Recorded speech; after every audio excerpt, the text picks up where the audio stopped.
Hello my dear students. आज आप preposition सीखेंगे। A preposition is a word placed before a noun or a pronoun to show its relation with other noun or pronoun. Preposition एक ऐसा शब्द होता है जो किसी नाउन या प्रोनाउन से पहले यूज होकर प्रयुक्त होकर सेंटेंस यानी वाक्य के दूसरे नाउन या प्रोनाउन के साथ में आपस में उनका संबंध जोड़ता है, बदलाता है। प्रीमिस पहले, पोजीशन माने स्थिति। ये एक नाउन या प्रोनाउन से पहले यूज होकर व्यक्त होकर उसका संबंध सेंटेंस के वाक्य के दूसरे नाउन या प्रोनाउन के साथ में बतलाता है। अब हम यहाँ पर a series of repeated prepositions ऐसी सीरीज शुरू कर रहे हैं जो एग्जाम में प्रीपोजिशन बार बार आते हैं, चाहे वो बोर्ड के एग्जाम हो या कॉम्पिटिटिव एग्जाम्स हो, जैसे कि एसएससी, बैंक, रेलवे आदि, उनमें बार बार पूछे जाते हैं। इसलिए इस प्रकार के प्रीपोजिशन बहुत इंपॉर्टेंट है आपके लिए, एग्जाम के को देखते हुए बहुत यूजफुल रहेंगे। इसलिए आप इनको अच्छे से इनकी स्टडी करें, सीखें। नंबर 1 है I am fond of music. Fond एक ऐसा वर्ड है जो अपने साथ फिक्स प्रीपोजिशन ऑफ लेता है, इसलिए फॉन्ड के साथ में फिक्स प्रीपोजिशन ऑफ आएगा, ये आपको याद रखना है। I am fond of music, मुझे संगीत का शौक है। और इसके बाद नाउन आता है या वर्ब की आईएनजी फॉर्म आती है। जैसे दूसरा सेंटेंस है she is fond of dancing, उसे नाचने का शौक है। यहाँ भी फॉन्ड के साथ में ऑफ आएगा।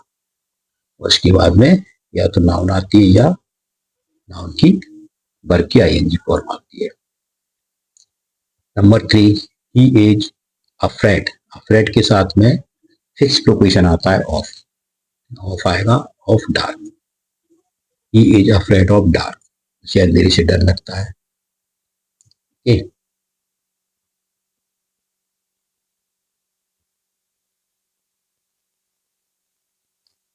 फिर आगे देखिए,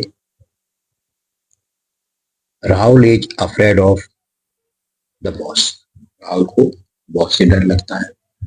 तो ये अफ्रेड एक ऐसा वर्ड है जो अपने साथ में फिक्स प्रीपोजिशन ऑफ लेता है, ये आपको याद रखना। नेक्स्ट है number 5, take care of your health. Take care के साथ भी फिक्स प्रीपोजिशन ऑफ आता है।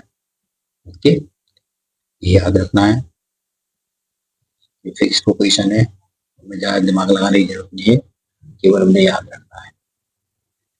Number 6, you should take care of your family. आपको अपने परिवार की देखभाल करना चाहिए। यहाँ भी टेक केयर के साथ में फिक्स प्रीपोजिशन ऑफ आया है। नेक्स्ट है नंबर 7, शी इज सिटिंग। अब ये रीता एंड सुनीता के बीच में हो रहा है। जब दो लोगों के बीच में कोई कार्य होता है तो उसके साथ में हम बिटवीन का यूज करते हैं। She is sitting between Rita and Sunita, वो रीता और सुनीता के बीच में बैठी हुई है। Number 8, I went there. और यहाँ 5 एंड 6 दो के बीच में हो रहा है तो यहाँ भी बिटवीन का यूज होगा। I went there between 5 and 6, मैं वहां 5 और 6 बजे के बीच गया। यदि दो समय दिए हैं, इनके बीच में कार्य हुआ, इसलिए यहाँ पर जब दो के बीच में कोई कार्य होता है तो इसके लिए बिटवीन प्रीपोजिशन का यूज होता है। Number 9, the teacher distributed seats या द स्टूडेंट्स। डिस्ट्रीब्यूट मीन्स बांटना, इसमें सेकंड फॉर्म लगी है, इसलिए पास्ट इंडेफिनिट टेंस का सेंटेंस है। सीट्स बांट रहा है, टीचर ने बांटी है, तो स्टूडेंट्स, बहुत से स्टूडेंट्स है। जब 2 या 2 से अधिक हो तो वहां पर हम एमंग का यूज करते हैं, AMONG, among. The teacher distributed seats among the students. अध्यापक ने छात्रों के बीच मिठाइयां बांटी। Okay, sorry. Number 10, he shared his property his 5 sons. वो अपनी प्रॉपर्टी शेयर की उसने किसमें, अपने 5 बेटों में। तो यहाँ भी 2 से अधिक है, तो यहाँ एमंग का यूज होगा। He shared his property among his 5 sons. उसने अपनी प्रॉपर्टी, अपनी संपत्ति अपने 5 बेटों में शेयर कर दी बात। नेक्स्ट है नंबर 11, आई एम गुड। अब इंग्लिश, गुड के साथ में जब किसी चीज में अच्छे होते हैं, निपुण होते हैं, एक्सपर्ट होते हैं, तो प्रीपोजिशन एट आता है हमेशा। I am good at English, मैं इंग्लिश में अच्छा हूँ। I am good at maths, मैं मैथ में अच्छा हूँ। I am good at physics, मैं फिजिक्स में अच्छा हूँ। I am good at computer, मैं कंप्यूटर में अच्छा हूँ। तो इस प्रकार से जब किसी चीज में निपुण होते हैं तो गुड के साथ में एट प्रीपोजिशन का यूज होता है। नेक्स्ट है नंबर 12, शी वाज लाफिंग। यहाँ देखिए लाफिंग, जब किसी पर हंस रहे हैं तो लाफ, लाफ मीन्स हंसना, तो इसके साथ में हमेशा एट फिक्स प्रीपोजिशन का यूज होता है। She was laughing at me, वो मुझ पर हंस रही थी। Okay,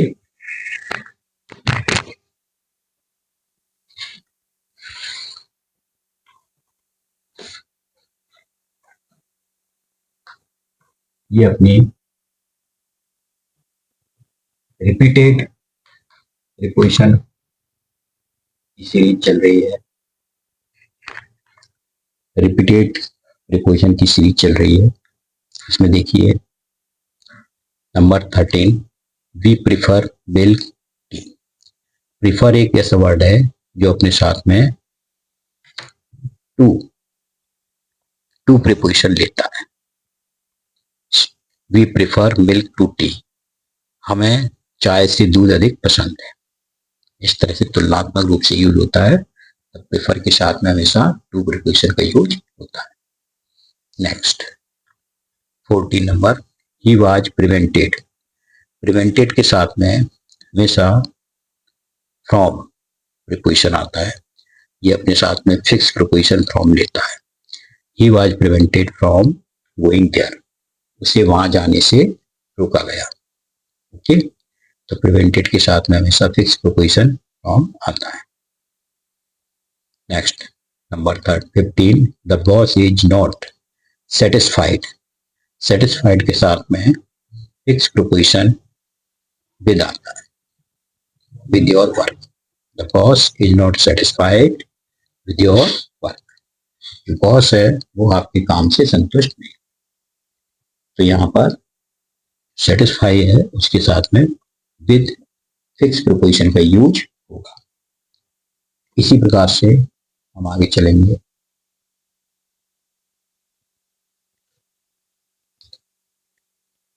the servant is faithful, faithful के साथ में टू आता है, टू हिज मास्टर। फेथफुल एक ऐसा वर्ड है जिसके साथ में फिक्स प्रीपोजिशन टू आता है। This servant is faithful to his master, यह नौकर, सर्वेंट मीन्स नौकर, अपने मालिक के प्रति वफादार है।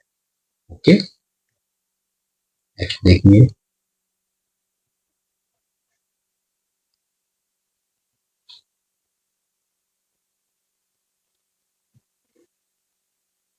Number 17, wine is injurious.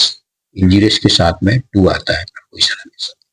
Injurious means हानिकारक, वाइन मीन्स शराब। Wine is injurious to health, शराब स्वास्थ्य के लिए हानिकारक होती है। या cigarette is injurious to health. Okay, तो इंजूरियस अपने साथ में फिक्स प्रीपोजिशन टू लेता है, ये हमें याद रखना है। नेक्स्ट 18, बीवियर। बीवियर के साथ में ऑफ प्रीपोजिशन आता है। बीवियर ऑफ थीव्स, थीव्स मीन्स चोर, चोरों से सावधान रहें। ओके, या बीवियर ऑफ डॉग्स, कुत्तों से सावधान रहें।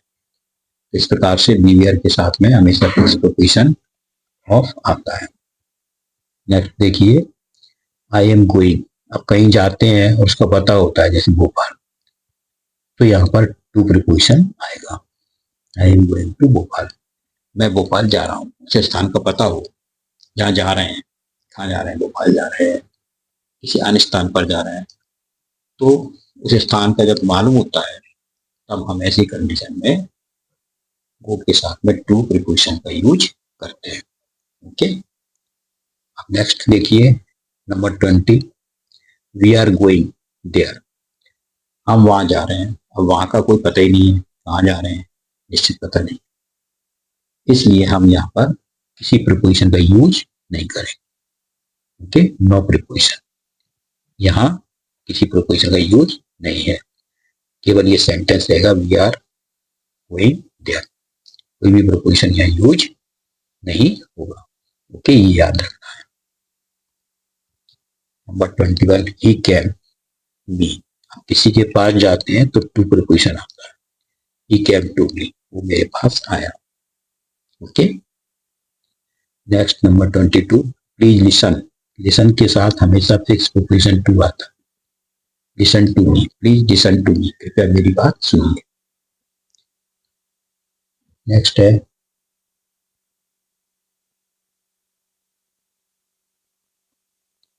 आई am talking.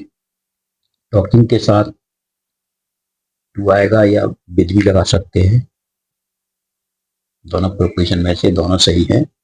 I am talking to Kamala, मैं कमला से बात कर रहा हूँ, या I am talking with Kamala. Okay, यहाँ पर टॉकिंग के साथ में टू या विद दोनों में से कोई सा प्रीपोजिशन लगा सकते। नेक्स्ट है आई बिलोंग। बिलोंग के साथ टू आता है, fix preposition, I belong to Gwalior, मैं ग्वालियर से संबंधित हूँ, यानी मैं ग्वालियर का हूँ। ओके, इस प्रकार से कुछ वर्ड हैं जैसे बिलोंग, तो ये अपने साथ फिक्स प्रीपोजिशन लेते हैं, ये हमें याद रखना। आई बिलोंग टू ग्वालियर, मैं ग्वालियर से संबंधित या ग्वालियर का हूँ।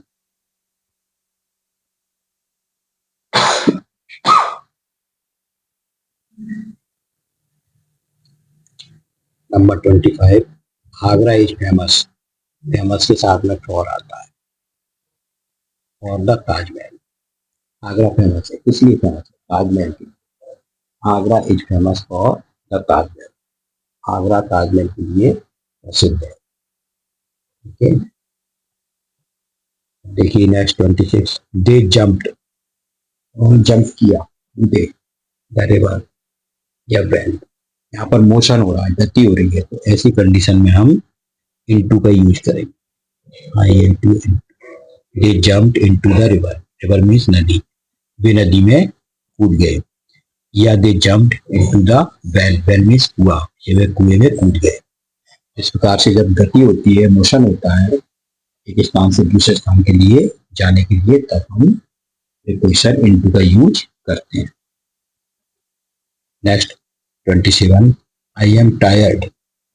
टायर्ड के साथ में ऑफ प्रीपोजिशन आता है, I am tired of his advice, advice means सलाह, मैं उसकी सलाह से थक गया हूँ, यानी तंग आ गया। I am tired of his advice, मैं उसकी सलाह से थक गया, तंग आ गया।